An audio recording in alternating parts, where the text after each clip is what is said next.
Let's go on a canyoneering adventure in Cebu. Gising na kami ng 5 AM because 3 hours ang tatahakin natin sa daan bago makarating ng Badyan, Cebu, where the Kawasan Falls and the Kawasan Canyoneering Adventure are located. Nagbook pala kami sa Ka Pedro Canyoneering and Tours for today's adventure, and we're so happy because di na kami ng problema sa transpo. Sinundo kami dito sa Airbnb namin sa IT Park, and hinatid rin kami pabalik nung tapos na yung canyoneering. So wala na kaming inisip at all kundi mag-enjoy. When we arrived at their site, pinasign lang kami ng waiver, namili na kami ng aqua shoes, binigyan rin kami ng dry bag, bottled water, and a snack, and pinaiwan rin yung mga gamit namin dito sa locker. Each person also gets one tour guide para may magbabantay and mag-guide sa'yo throughout the adventure. 2 gadgets lang din ang inalaw na dalhin, isang cellphone and isang action cam. At yung tour guide ang maghahawak ng gadgets nyo para safe and para sila na rin ang mag-take ng photos and videos for you. When we were all set, hinatid na kami sa briefing area, meron kaming pinanood na video for orientation. And then magsisimula na tayo. May 2 options guys para makarating sa starting point. You can walk for free of course, or you can take the zip line for 700 pesos as of May 2026. And dahil G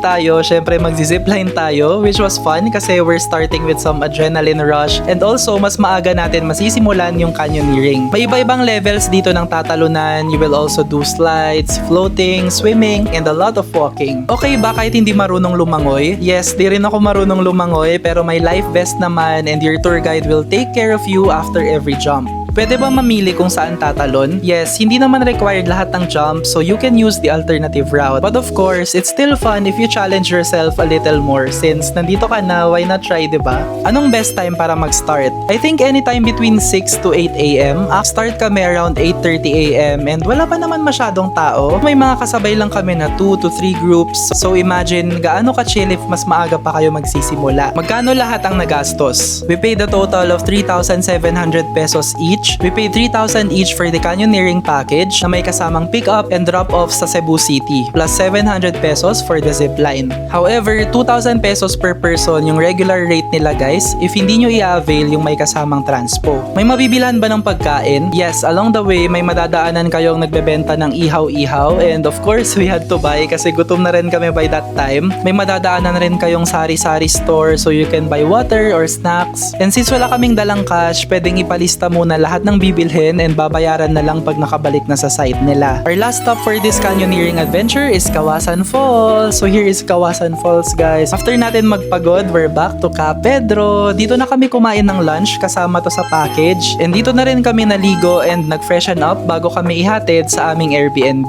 That's all for our canyoneering adventure. Follow me for more travel and lifestyle videos. Bye! Thank you for watching!